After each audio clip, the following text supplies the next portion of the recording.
Artificial intelligence or AI took the world by storm. कुछ कलाकारों को डर है कि जिस कला को सीखने में उन्होंने बरसों लगाए उसे आर्टिफिशियल इंटेलिजेंस मिनटों में बना सकता है। Seeing this and calling it as a threat to the manual art form of other artists.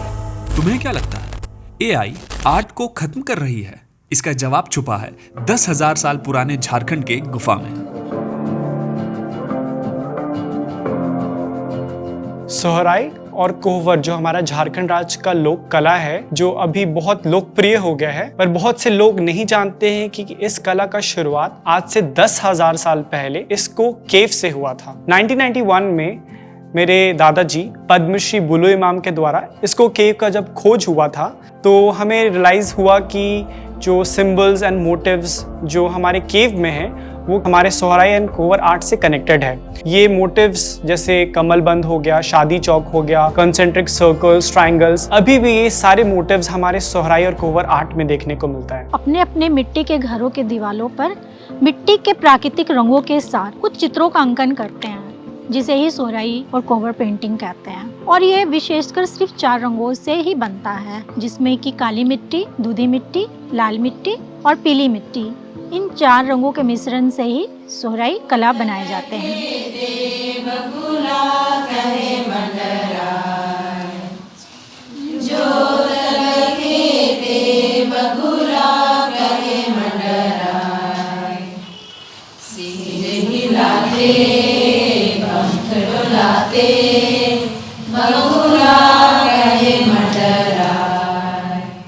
इस चित्र के माध्यम से वो बतलाया गया है कि वो बगुला जब मछली खाने जा रहा है तो वो मछली अपने आप को बचाने के लिए वो ऊपर की ओर भाग रहे, इसलिए यहाँ पर वो बगुला मछली को नहीं खा पा रहा है। सोहराई और कोहबर है वो एक इमोशन, एक फीलिंग है, एक महिला का भावना है, वो एक जीवित परंपरा है जो अपने वो दिन भर का दिनचर्या में जो फील करती है, अपने नेचर में वो आसपास में जो देखती है उसको वो व्यक्त करती है। जंगल जाने लगे गाय चराने, जो जंगल में देखते थे वो जानवर बनाने शुरू कर दिए। जमीन ने पहले बचपन में बच्चा ने खूब खेलते थे न, तो जमीन ने बना बना के देखते थे कि देखते हैं सकेगी कि नहीं, कि कैसे सियार मुर्गी के पकड़ के ले जा रहा है, कैसे धामन सांप गाय के दूध पी रहा है, वो सब सांप जंगल ने देखे। I think very soon Jharkhand will be remembered for Sohrai. It's a art, it's a gift to the state. समय के साथ ये आर्ट थोड़ा साइडलाइंड होने लगा। घरों में जो कला पीढ़ी दर पीढ़ी आगे बढ़ती थी वो धीरे धीरे कम होती चली गई। एक गांव में जहाँ पर पहले 50 घर रंगे, वहाँ पर मुश्किल से इक्का दुक्का 1-2 घर में पेंटिंग देखने को मिल रहे थे। ये जो कल्चर था वो धीरे धीरे लुप्त के कगार पे था। जैसे जब महिला लोग से जब हम बात करते थे तो बोलती थी इस कला से करने से तो कोई फायदा है नहीं, लोग आते हैं फोटो खींच के चले जाते हैं, लेकिन इससे कोई उनको लाभ तो हो नहीं रही है।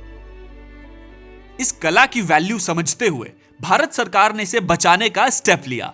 2020 में सोहराई को जीआई टैग मिला और यहीं से इसे ग्लोबल पहचान मिलनी शुरू हो गई।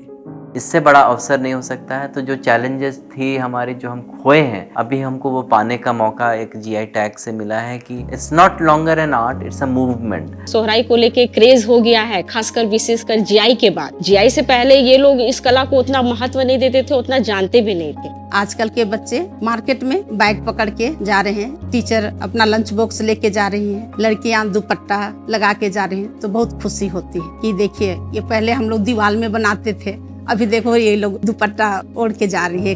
कलाकारों की सदियों पुरानी गरिमा को ध्यान में रखते हुए मोदी जी के नेतृत्व में सरकार ने जीएसटी में बदलाव किया। एक ऐसा निर्णय जिसने कारीगरों की मेहनत, कौशल और कला को उसका वास्तविक मान दिलाया। 2025 में जब जीएसटी रिफॉर्म हुआ मोदी जी के द्वारा 12% से 5% पाया, तो हम लोग ने देखा ऐसे कि अचानक से हमारा प्रोडक्ट्स का डिमांड और बढ़ गया है और इससे फ़ायदा ये हो रहा है कि हम लोग के आर्टिस्ट लोग को और ज़्यादा काम मिल रहे हैं और हमारा सेल भी बढ़ गया है। पूर्वजों के लिए तो रिगार्ड तो हम लोग का रहेगा कि मतलब वो ऐसा कला को दे के गए हैं कि वो हम लोग के लिए बहुत बड़ी संपत्ति है और इसको सुरक्षित रखना तो हम सबों का कर्तव्य बनता है। तो समझ गए ना, AI कलर्स और पैटर्न्स की इमिटेट तो कर सकता है, लेकिन किसी भी कला की 10,000 साल पुरानी विरासत को कभी मैच नहीं कर सकता, क्योंकि ये विरासत उन कलाकारों की पीढ़ी दर पीढ़ी देखी, सुनी और सीखी हुई कहानियों से गढ़ी जाती है।